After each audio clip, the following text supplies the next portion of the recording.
Good morning friends, स्वागत आहे तुमचं आजच्या प्री मार्केट रिपोर्टमध्ये. तर मग चला सुरुवात करूयात आजच्या प्री मार्केट रिपोर्टला आणि जाणून घेऊयात की आज आपल्या स्टॉक मार्केटमध्ये काय होऊ शकतं ते. त्याआधी तुम्ही जर चॅनलवरती नवीन असाल तर चॅनलला सबस्क्राईब करायला बिलकुल विसरू नका. तर मग चला सुरुवात करूयात आजच्या व्हिडिओला.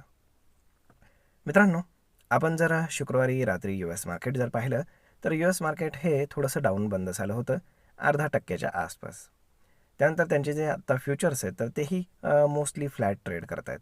युरोपियन आणि एशियन मार्केट जर पाहिले तर तेही मोस्टली फ्लॅटच आहेत. फार काही जास्त कुठे किऑस पाहायला मिळत नाही आहे.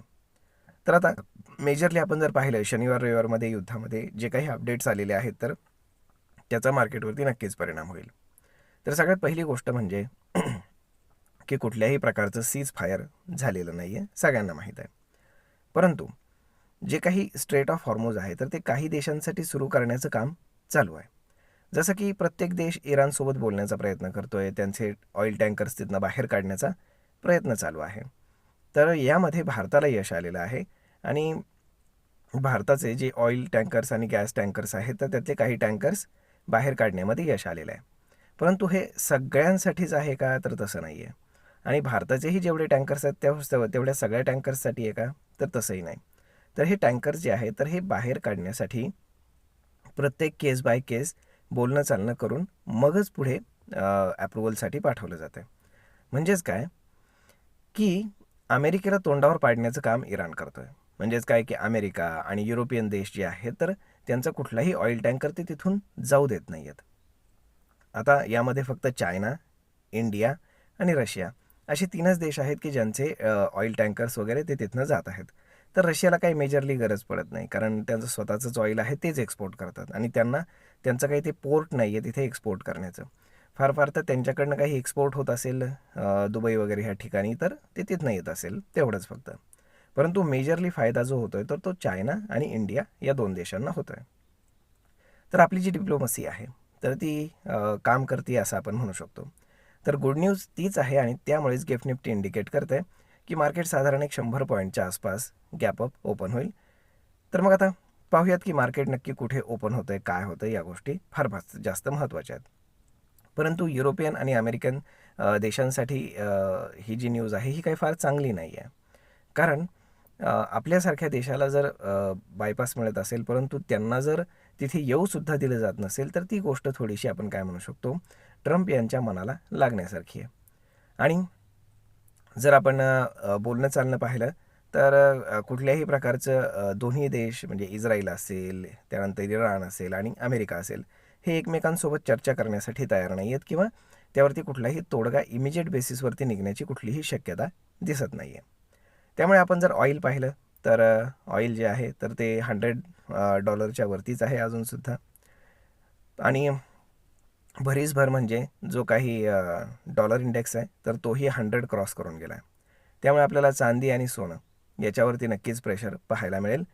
आणि बाकीचं जर आपण पाहिलं तर एक गोष्ट लक्षात असू द्या की आपल्या मार्केटसाठी जोपर्यंत जोपर्यंत आपला क्रूड ऑइल जो आहे तर तो जोपर्यंत $100 वरती आहे तोपर्यंत आपलं मार्केट कुठल्याही पद्धतीनं बॉटम आउट होण्याची कुठलीही शक्यता नाही आहे. मार्केट प्रेशरमध्येच राहणार आहे. प्रत्येक बाउन्स हा सेलिंगसाठी यूज केला जाईल, एवढं मात्र नक्की. आता जर आपण ओपन इंटरेस्टच्या हिशोबाने कॅल्क्युलेशन केलं तर 23,500ला जास्त कॉल रायटिंग आहे आणि 23,000ला पुट रायटिंग आहे. म्हणजेच 23,000 हा एक सपोर्ट आहे, 23,500 हा एक आपल्याला रेजिस्टन्स म्हणून काम करताना पाहायला मिळतो. तर आता मार्केट इथे स्टॉप घेईल का की अजून खाली जाईल हे पाहणं खूप जास्त गरजेचं आहे.